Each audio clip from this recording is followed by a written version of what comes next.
As Mark writes the second chapter of his biography about Jesus, he begins by telling us that Jesus had come home to Capernaum. Now, in reality, Jesus had spent nearly all of his roughly 30 years of life in Nazareth. That was his hometown. But Nazareth had kicked Jesus out. From some of the details we're given in Luke's gospel about that event, we know that his exit from Nazareth was ugly. After a very short sermon in the synagogue, his longtime neighbors were ready to throw Jesus off a cliff. Instead, Jesus walked through the crowd, left Nazareth for good, and found a new home and some new friends. In today's passage, Jesus also met 5 men who, apparently, were incredible friends. 4 of them surrounded one of their friends who needed help, and they carried him to Capernaum. We don't know the names of these men or where they lived. We don't know why the man on the stretcher was paralyzed or how long he had been in that extremely difficult situation. What we do know is that he had 4 really good friends. They had all heard about the miracle worker in Capernaum, so they brought their friend to Jesus. The house where this miracle happened was probably typical of most houses in the area. Stones along the ground formed the foundation of the home. The walls were probably made of mud bricks or more stones.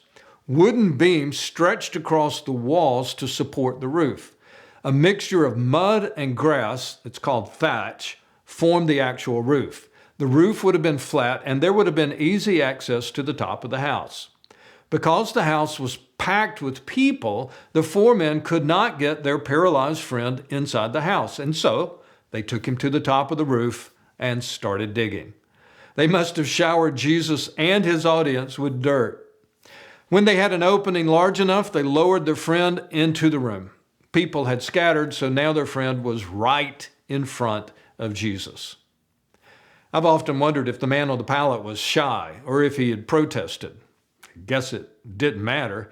He couldn't do anything about it. All we really know is he had 4 amazing friends who loved him enough to go to extreme lengths to get him some help. I want you to put a pause button on this story and think of the journey these men had just made. These 5 men had come from some distance. Clearly, they had heard of Jesus in their hometown, wherever that hometown happened to be. Like more and more people in the Galilee, they had talked about Jesus and all the people he had healed. Jesus was a rabbi, and the people all knew he seemed to be very close to God.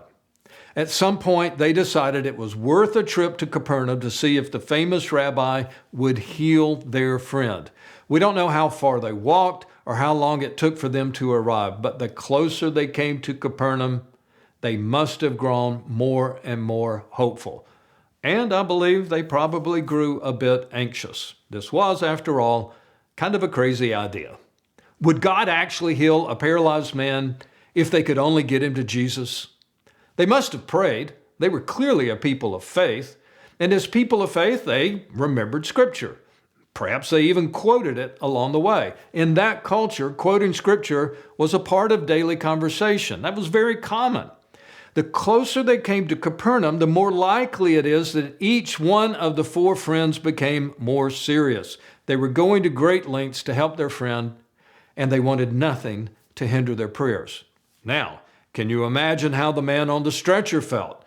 This was no casual trip. He desperately wanted to be healed. This was his best chance. This was his shot.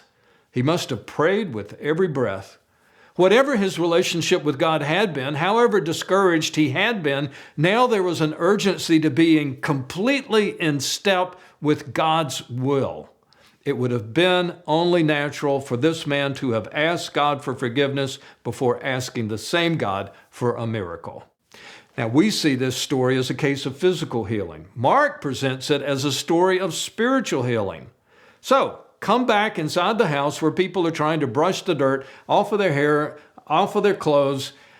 It had to have been noisy for a while, but eventually the crowd quietened down. Everyone watched to see what Jesus would do. But instead of doing something, Jesus at first simply said something. Son, your sins are forgiven. Now, as you know, a moment later, Jesus also healed the man. A man who had been paralyzed just that morning was suddenly standing, then jumping, then dancing. It must have been crazy. The 5 friends from out of town were hugging one another, hugging Jesus, hugging strangers, and hugging the stoic teachers of the law. If the gathering had felt a little like a formal classroom just a short while earlier, now it was more like a party. But at the end of the day, Mark's main point is this. The number one thing this man needed was not a physical healing.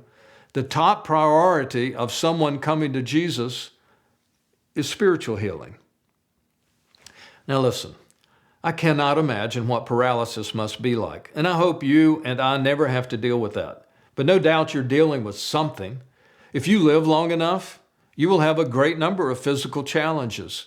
If we knew that Jesus was offering healing today, most of us would get in line for a miracle. Jesus is offering a miracle today. It is the miracle of being forgiven. It's the miracle of walking away from habits that have hurt us. It's the miracle of walking in a brand new life. I don't know what it's like to suffer from paralysis, but I do know about sin, and I do know about temptation. I've been there, and you have too. Sin chases us, and sometimes we chase sin. The Bible tells us to fight temptation, but there are times when most of us dance with it. We embrace it, and then we suffer from the consequences of disobedience. If we could be free from the sin that has caused so much pain in our lives, think about it. We would make better decisions. We would live with fewer regrets. We would maximize the days that God gives us. So do this. Come to Jesus with the same determination that this group of 5 friends did. Come to him for forgiveness. That's the ultimate healing.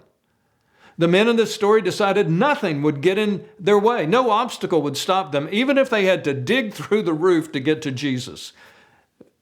Do whatever it takes. You and me, we will do whatever it takes to come face to face with Jesus. Forgiveness is worth the effort. A freedom from the sin that has paralyzed us is life-changing.